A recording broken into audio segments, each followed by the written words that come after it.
Hello बच्चों, NCERT numerical में आपका स्वागत है।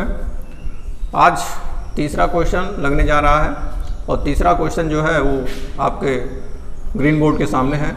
क्या है क्वेश्चन को देखते हैं। 1 बिलियन को एथिलीन ग्लाइकॉल के 222.6 ग्राम तथा जल के 200 ग्राम को मिश्रित करके 1 बिलियन बनाया जाता है और पूछ रहा है बिलियन की मोललता क्या होगी। साथ ही साथ एक और क्वेश्चन पूछ रहा है, इसी में ऐड किया हुआ है। कह रहा है बिलियन का घनत्व तो इतना है तो बिलियन की मोलरता ज्ञात कीजिए। सेम टाइप ऑफ क्वेश्चन इसके पहले वाले भी वीडियो में था, उसमें आप लोगों ने समझा होगा। तो उसी टाइप का एक और क्वेश्चन है, बहुत ही इम्पॉर्टेंट है, बार बार इसी टाइप का क्वेश्चंस एग्जाम में आता है, तो इसीलिए इस पर 2 क्वेश्चन आपको लगवा रहे हैं। तो चलिए कैसे हम लोग लगाते हैं इसको देखते हैं। सबसे पहले आंकड़ा जुटाते हैं, इसमें है क्या। तो क्या दिया है, इसमें दिया है 1 बिलियन में एथिलीन ग्लाइकॉल 222.6 ग्राम है और जल कितना है 200 ग्राम है और दोनों को मिला करके बिलियन बनाया गया है। तो जाहिर सी बात है एक विलेय होगा और एक विलायक होगा, तभी बिलियन बनेगा। तो हमारा जो एथिलीन ग्लाइकॉल है, एथिलीन ग्लाइकॉल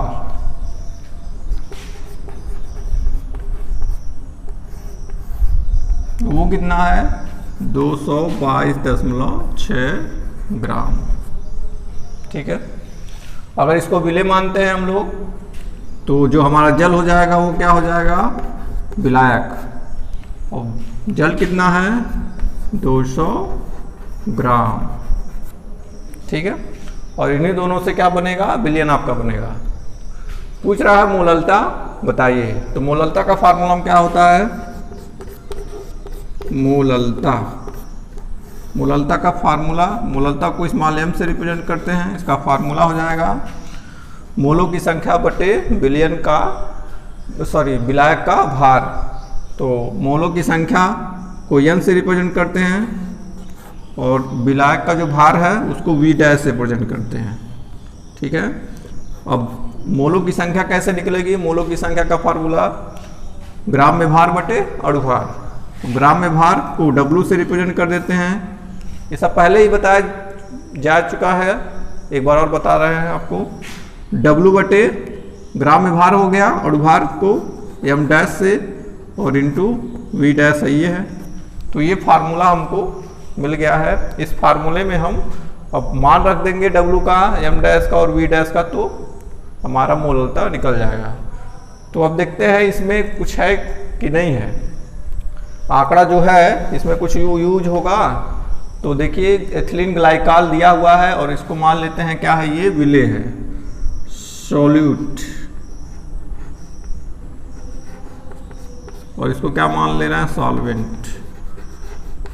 जल जाहिर सी बात है हमेशा क्या किस रूप में यूज किया जाता है, सॉल्वेंट के रूप में, विलायक के रूप में। तो सॉल्वेंट जो है वो जल है 200 ग्राम है। ठीक है, और यही हमारा विलायक का भार होगा v डैश। ठीक है, जिसको हमको किलोग्राम में रखना है। और जो एथिलीन ग्लाइकॉल है वो विलेय है, वो ग्राम में जो पदार्थ का ग्राम होगा वो उसमें ऐड होगा, मतलब कि W के स्थान पर रखेंगे। और एक चीज़ चाहिए, जो पदार्थ है जो विलेय है उसका अणुभार। तो अणुभार के लिए क्या होगा, अणुभार के लिए तो फार्मूला चाहिए। तो फार्मूला क्या होता है, फार्मूला होगा इसका एथिलीन ग्लाइकॉल का C2H6O2 और परमाणु भारों को जोड़ देंगे तो अणुभार मिल जाएगा। तो 6 दूना 12 दूना 24, फिर 6 एकम 6 और 16 दूना 32। सबको जोड़ लीजिए तो हो जाएगा 6, 24, 30, 30, 30, 60, 2, 62। ये आपका आ गया 62। अब ये आंकड़ा तीनों हमारे पास है, इसको यहाँ पे रख दीजिए। W का मान है 222.6 एम डैश का मान है 62 और वी डैश का मान है 200 ग्राम। ग्राम वी डैश का मान ग्राम में नहीं रखा जाएगा, किस में रखा जाएगा? किलोग्राम में। तो क्या करना पड़ेगा? 1000 से भाग, बस कैलकुलेट करना है। इसको कैलकुलेट करिए, 0 से 0 कट गया, 5 दूना 10, यह आ जाएगा आपका 222.6 गुणे 5 ऊपर चला जाएगा बटे 62। ठीक है, थोड़ा सा और कैलकुलेट करेंगे। यहाँ पे लिख रहे हैं 17.95 मोल प्रति किलोग्राम। ठीक है, इसको चेक कर लीजिएगा आप लोग, ये गुणा भाग करने पर इतना आना चाहिए, 17.95 मोल प्रति किलोग्राम। ठीक है, तो ये मोललता पता चल गया। अब और क्या कह रहा है? कह रहा है विलयन का घनत्व इतना है, तो विलयन की मोलरता ज्ञात कीजिए। तो मोलरता अगर निकल गया तो मोलरता भी निकाला जा सकता है। उसके लिए क्या होना चाहिए? उसके लिए फार्मूले में थोड़ा सा चेंजिंग करना पड़ेगा।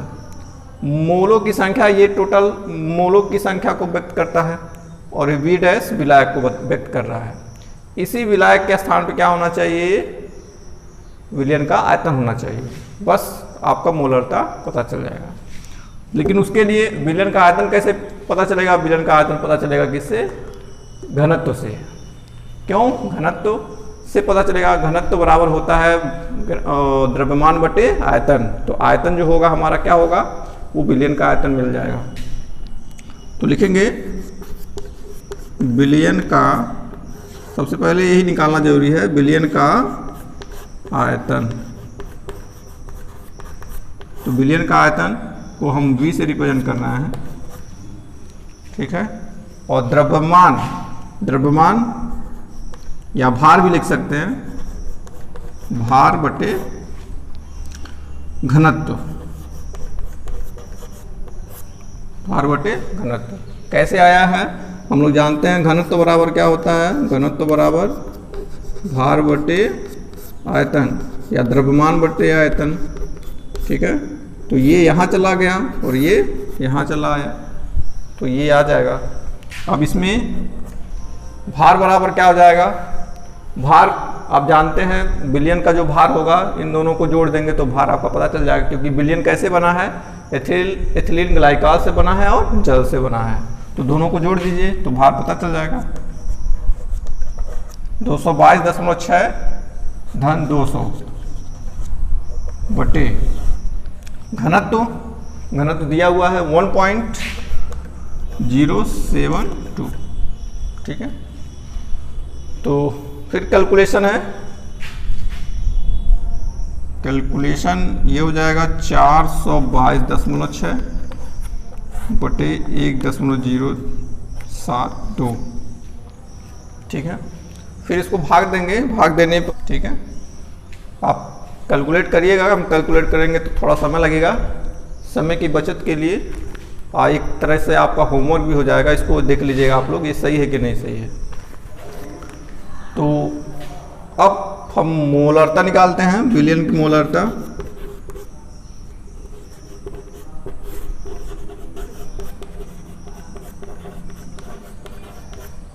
विलयन की मोलरता, विलयन की मोलरता को इस कैपिटल एम से रिप्रेजेंट करते हैं और ये हो जाएगा W बाई, फार्मूले में W by M dash into V. ठीक है, यहाँ विलयन का, ये विलायक का आयतन है और ये विलयन का आयतन है। ठीक है, यहाँ पे सारी वैल्यू रख दीजिए। W कौन क्या रखा है? W यही 222.6